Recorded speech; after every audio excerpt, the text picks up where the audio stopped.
Hello, नमस्कार. आज आपण बनवतो एकदम युनिक आणि वेगळ्या पद्धतीने पनीरची भाजी. बनवायला अगदी सोपी आहे आणि घरच्या साहित्यात बनवून तयार होते. नेहमी जे आपण पनीरच्या भाज्या बनवतो त्यापेक्षा एकदम वेगळी याची ग्रेव्ही बनवून तयार होते आणि टेस्टला तर एकदम जबरदस्त लागते. चला तर मग वेळ वाया न घालवता रेसिपी कशी बनवायची ते बघूया. तर ही भाजी बनवण्यासाठी इथे मी 1/2 किलो पनीर घेतलंय आणि त्याला अशा थोड्याशा लांबट आकारामध्ये कट करून घेतलं आहे. आपल्याला पनीर ज्या आकारामध्ये हवे असेल त्या आकारामध्ये कट करून घ्यायचं आहे. आता आपण या पनीरला थोडा वेळ फ्राय करून घेणार आहोत. तर इथे मी पॅन ठेवला आहे आणि त्यामध्ये अगदी थोडंसं आपल्याला तेल टाकून घ्यायचं आहे.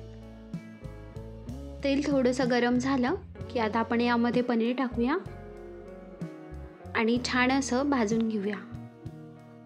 आपण इथे एकदम कमी तेलात पनीर फ्राय करतोय, म्हणून काय करायचं, सतत आपल्याला पनीरला हलवत राहायचं आणि एक साईड भाजली की दुसऱ्या साईडनी लगेच पलटवून घ्यायचे, म्हणजे पनीर खाली लगेच चिटकणार नाही आणि जास्त लालही होणार नाही. पनीर आपण जास्त लाल रंगावर भाजणार नाहीत, कारण त्यामुळे पनीरची जी ओरिजिनल टेस्ट आहे ती नाहीशी होते. म्हणून अगदी थोडंसं त्यावर स्पॉट पडले की आपण गॅस बंद करूया आणि हे पनीर जे आहे ते प्लेटमध्ये काढून ठेवूया.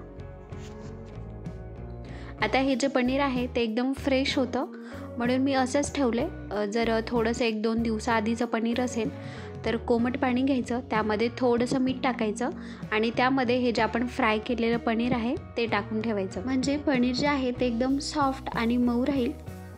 आता आपण जे भाजीसाठी लागणारं वाटण आहे ते बनवून घेऊयात. तर गॅसवर पॅन ठेवलं आहे, त्यामध्ये 2 चमच होईल एवढं तेल टाकून घेऊया. आता आपण यामध्ये काही साहित्य भाजून घेणार आहोत. तर इथे मी 2 मीडियम साईजचे कांदे घेतलेत आणि त्याला असे जाडसर कट करून घेतलेत. 20 ते 25 लसणाच्या पाकळ्या घेतल्यात. 1.5 इंच होईल एवढं आलं घेतलं आहे आणि 2 हिरव्या मिरच्या घेतल्यात.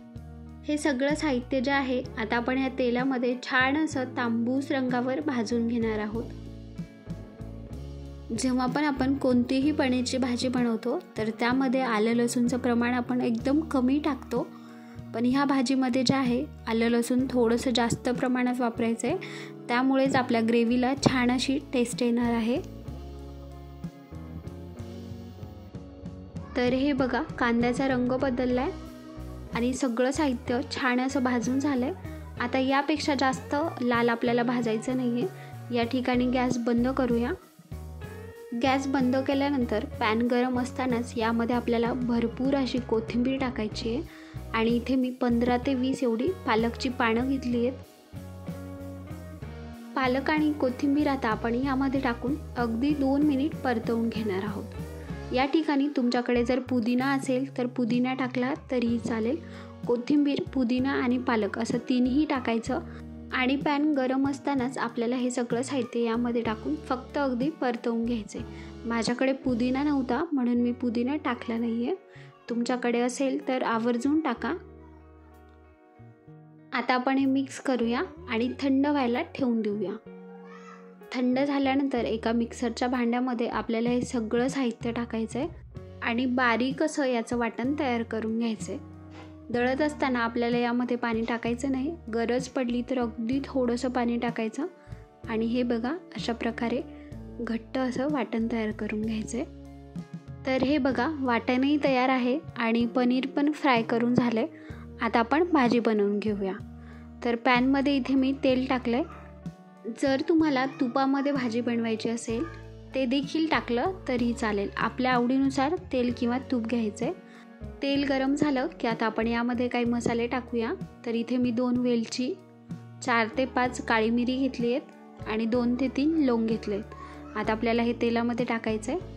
हे मसाले तेलामध्ये थोडे फुलले की लगेच आता आपण यामध्ये जे वाटण बनवले ते टाकूया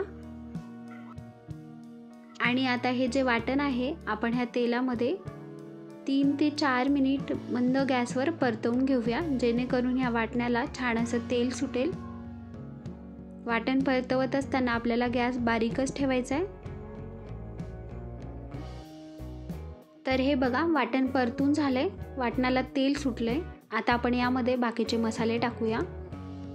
तर मसाल्यामध्ये इथे मी घेतले 1 चमच लाल तिखट, थोडीशी हळद, चवीनुसार मीठ घ्यायचं आहे आणि आपला जो घरगुती काळा मसाला असतो तो अर्धा चमच घ्यायचा आहे. आता आपल्याला एवढेच मसाले टाकायचे आहेत, बाकीचे कुठलेही मसाले आपल्याला ह्या भाजीमध्ये टाकायचे नाही आहेत. आता हा मसाला या तेलामध्ये मिनिटभर परतवून घेऊया. मसाले परतून झाले की आता आपण यामध्ये दही टाकणार आहोत. तर इथे मी अर्धी वाटी दही घेतले. दही आपल्याला जास्त आंबट घ्यायचं नाही, अगदी नॉर्मल जे दही असतं साधं ते घ्यायचं आहे. जर एखाद्या वेळेस दही जास्त आंबट असेल तर त्यामध्ये 2 ते 3 चमच होईल एवढं दूध टाकायचं, म्हणजे त्या दह्याचा जो आंबटपणा असतो तो बॅलन्स होतो. आता हे दही आपण ह्या मसाल्यांमध्ये मिक्स करून घेऊया. दही टाकल्यानंतर आपल्याला गॅस एकदम बारीक ठेवायचा आहे, म्हणजे दही फाटणार नाही. आता दही मिक्स करून झालं आहे. यावर झाकण ठेवूया आणि 2 मिनिट आपल्याला हे शिजवून घ्यायचं आहे. तर हे बघा 2-3 मिनिटांनी मसाला अगदी छान असा शिजला आहे आणि तेलही साईडनी रिलीज झालं आहे. आता एकदा सगळं साहित्य मिक्स करून घेऊया आणि आता यामध्ये आपण पनीर टाकून घेऊया. पनीर टाकल्यानंतर या मसाल्यामध्ये आपल्याला पनीर छान असं मिक्स करून घ्यायचं आहे, म्हणजे सगळा मसाला पनीरला व्यवस्थित कोट होईल.